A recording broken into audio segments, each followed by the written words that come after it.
Message आया है, और जो स्पोक्स पर्सन है मैरिस साहब ने, उन्होंने ये कहा है कि Cambodia needs to show genuine sincerity in ending the conflict for ceasefire talks to proceed. ये मैसेजिंग दे रहा है थाईलैंड कि हम जब तक जंग खत्म नहीं करेंगे, जब तक हम अपने इलाके को ले ना लें। याद रखिएगा, जो बड़ा मुल्क होता है, जो ताकतवर मुल्क होता है, उसके पास ज़्यादा होती है। और जो इस टाइम थाईलैंड है, उसकी मिलिट्री का जो ग्लोबल रैंक है, आपको हैरानी होगी, वो 25 नंबर पे है। और जो कंबोडिया का मिलिट्री रैंक है ग्लोबल, वो तकरीबन 95 नंबर पे है। इतना बड़ा डिफरेंस होने के बाद हम कह सकते हैं कि थाईलैंड इन सारे इलाके को बहुत जल्दी कैप्चर कर लेगा, और इस सारे इलाके को कैप्चर करने के बाद वो कहेगा कि अब हम सीज फायर करना चाहते हैं। एक बात मैं आपको बता दूं कि अगर थाईलैंड इस इलाके को कैप्चर पूरी तरह से कर भी लेता है, जो कि वो आहिस्ता आहिस्ता कर रहा है, तो उसके बाद गोरिल्ला वॉरफेयर भी होने के चांसेस हैं, क्योंकि ये इलाका बेसिकली कंबोडिया क्लेम करता है, और काफ़ी अरसे से कंबोडिया की फौजें इस इलाके में अपनी सॉवरेनिटी बनाए हुए हैं। अगला बड़ा इंपॉर्टेंट स्टेटमेंट है, वो मैं आपको ये बताता हूँ कि जो थाईलैंड की फॉरेन मिनिस्टर हैं, उन्होंने जो है वो रॉयटर्स को कल एक इंटरव्यू दिया। उस इंटरव्यू में उन्होंने कहा कि that there was no need for third party mediation in the conflict.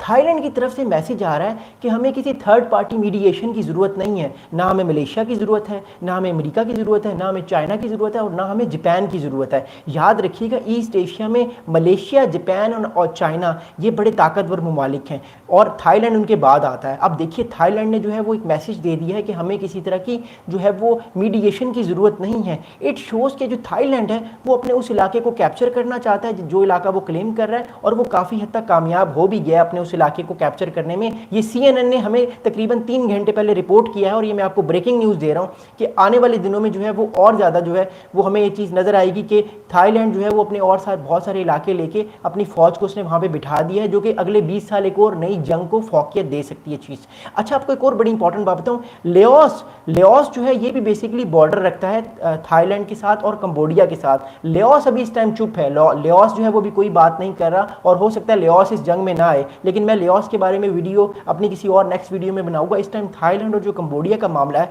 वो बड़ा क्रिटिकल है। अच्छा, आपको एक बड़ी इंपॉर्टेंट बात बताऊं, थाईलैंड कहा जा रहा है कि इस वक्त अमेरिका के बड़े करीब है, लेकिन याद रखिएगा, थाईलैंड के ताल्लुकात चाइना से भी बड़े अच्छे हैं। लेकिन थाईलैंड क्योंकि मिलिटरीली बहुत ज़्यादा जो है वो टिल्ट कर चुका है अमेरिका की तरफ। 2003 में थाईलैंड जो है उसको एक नॉन नेटो एलाई का खिताब दिया था अमेरिका ने। 2003 में नेटो ने पाकिस्तान को भी नॉन नेटो एलाई का खिताब दिया था, आपको याद होगा। तो उसी साल उसने थाईलैंड को भी ये नॉन नेटो एलाई का खिताब दिया था, यानी अमेरिका ने मिलिट्री एड अपनी इनके साथ शुरू कर दी थी, मिलिट्री एक्सरसाइजेज थाईलैंड की फ़ौज के साथ शुरू कर दी थी। तो ऐसा मत समझिए कि थाईलैंड की कोई फ़ौज कोई छोटी फ़ौज है। थाईलैंड की फ़ौज एक बड़ी फ़ौज है, एक प्रोफेशनल फ़ौज है, और थाईलैंड की जो फ़ौज का नंबर है वो तकरीबन 5.5 लाख है।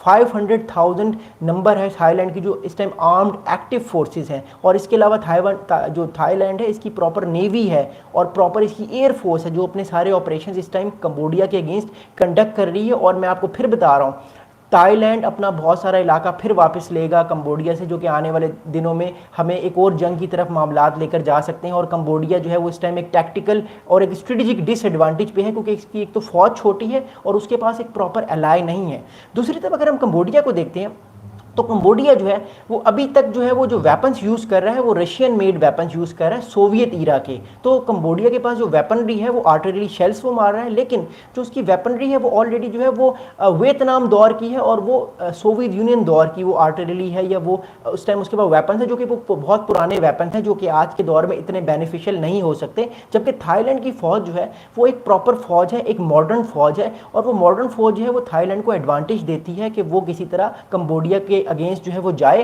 और कंबोडिया को इस जंग में बासानी हरा दे, जो कि वो इस टाइम जो है वो कर रहा है। अगला बड़ा इंपॉर्टेंट स्टेटमेंट है वो ये है कि इसके बावजूद चाइना और कंबोडिया के ताल्लुकात बहुत अच्छे हैं।